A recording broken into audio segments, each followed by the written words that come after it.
एक समय की बात है। एक गांव में बब्बन नाम का एक मिस्त्री रहता था। उसकी रेडियो, टीवी, मोबाइल आदि ठीक करने की एक दुकान थी। बब्बन बहुत ही लालची किस्म का इंसान था। वो अपने ग्राहकों से ज्यादा पैसे वसूल करता था। एक दिन उसकी दुकान पर एक महिला अपना मोबाइल ठीक करवाने के लिए आती है। बब्बन उसके फोन को चेक करता है और उस महिला से कहता है, बहन जी, इसकी तो आईसी उड़ गई है, नई डालनी पड़ेगी। पूरे 1,500 रुपये खर्च आएगा। भैया ये तो बहुत ज्यादा है। अरे बहन जी, ये सब मैं नहीं जानता। जो रेट मार्केट में चल रहा है मैं आपसे वही ले रहा हूँ। अगर आपको फोन ठीक करवाना है तो बताइए, वरना मेरे पास और भी बहुत सारे काम है। औरत जानती थी कि पूरे गांव में बब्बन इकलौता मिस्त्री है। अगर उसे फोन कहीं और से ठीक कराना है तो उसके लिए उसे शहर जाना पड़ेगा, जो गांव से बहुत दूर है। अच्छा ठीक है भैया, आप इसे ठीक कर दीजिए, मैं घर जाकर पैसे ले आती हूँ।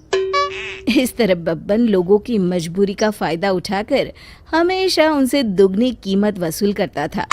एक दिन बब्बन की दुकान पर एक आदमी अपना पुराना टीवी ठीक कराने के लिए लेकर आता है। सुनो भाई, ये टीवी ठीक से नहीं चल रहा है, तुम इसे ठीक करके देखो, मैं शाम को आकर ले जाऊंगा। आप चिंता मत करिए, शाम तक मैं आपका टीवी बिल्कुल ठीक कर दूंगा। फिर वो आदमी वहां से चला जाता है।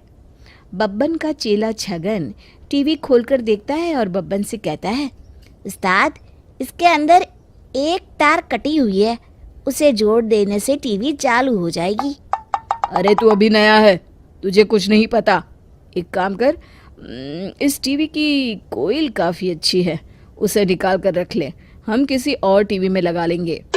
और जो हमारे पास पुरानी टीवी पड़ी है ना, उनमें से एक कोयल निकाल कर इस टीवी में फिट कर दे। छगन बिल्कुल वैसा ही करता है। फिर शाम को जब वो ग्राहक अपना टीवी लेने बब्बन की दुकान पर आता है तो बब्बन उसे लंबी चौड़ी लिस्ट पकड़ा देता है।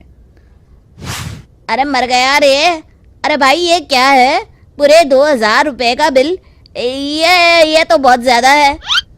अरे भाई, मैं तुमसे क्या कोई मुफ्त के पैसे ले रहा हूँ? जो नया सामान इस टीवी के अंदर फिट किया है उसी के पैसे मांग रहा हूँ। और वैसे भी ये सब तुम्हें टीवी ठीक कराने के पहले सोचना चाहिए था।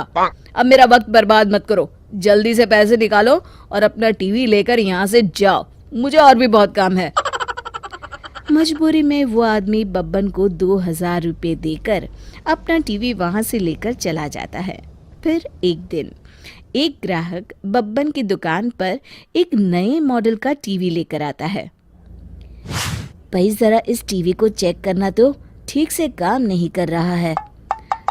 बब्बन टीवी चेक करता है, लेकिन बब्बन देखता है टीवी में किसी प्रकार की कोई खराबी नहीं है।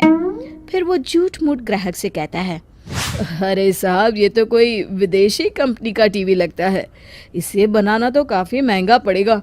इसमें लगने वाले सामान मुझे शहर से खरीद कर लाने पड़ेंगे, कम से कम 4,000 रुपये खर्च आएगा। ग्राहक घबरा कर कहता है, अरे नहीं नहीं, 4,000 तो बहुत ज़्यादा है, इतने रुपए देकर मैं इसे ठीक नहीं करा सकता। इससे अच्छा तो होगा कि मैं इसे बेच दूँ। ये सुनकर बब्बन के मन में लालच आ जाता है और उस ग्राहक से कहता है, आप एक काम करिए, इस टीवी को मुझे बेच दीजिए, मैं आपको इस टीवी के 2,000 रुपये दूंगा। ग्राहक बब्बन की बात मान जाता है और बब्बन को 2,000 में टीवी बेचकर वहां से चला जाता है। ग्राहक के जाते ही बब्बन खुश होकर अपने चेले छगन से कहता है, आज तो बहुत अच्छा बकरा फंसा है, इतनी महंगी टीवी सिर्फ 2,000 रुपये में बेचकर चला गया। फिर एक दिन बब्बन मिस्त्री अपनी दुकान पर काम कर रहा होता है। तभी एक पुलिस वाला उसके पास आता है। बब्बन ये देखकर हैरान हो जाता है कि पुलिस वाले के साथ वो आदमी भी है जिसने उसे 2,000 रुपये में अपना टीवी बेचा था। पुलिस वाला बब्बन से कहता है, क्या तुम इस आदमी को जानते हो? और वो जो पीछे तुम्हारे पास टीवी रखा है, वो तुमने इस आदमी से खरीदा है? बब्बन घबराकर जवाब देता है, हाँ साहब, लेकिन बात क्या है? ये आदमी एक चोर है, इसने ये टीवी शहर के एक बड़े सेठ के घर से चुराया है। अरे मर गया रे।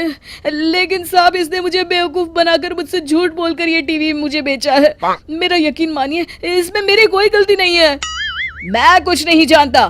चोरी का माल खरीदना और बेचना दोनों जुर्म है, इसलिए इसके साथ साथ अब मैं तुम्हें भी गिरफ्तार करता हूँ। फिर पुलिस वाला बब्बन को भी उस आदमी के साथ पकड़कर ले जाता है। शिक्षा। दोस्तों, हमें लालच से हमेशा बचकर रहना चाहिए।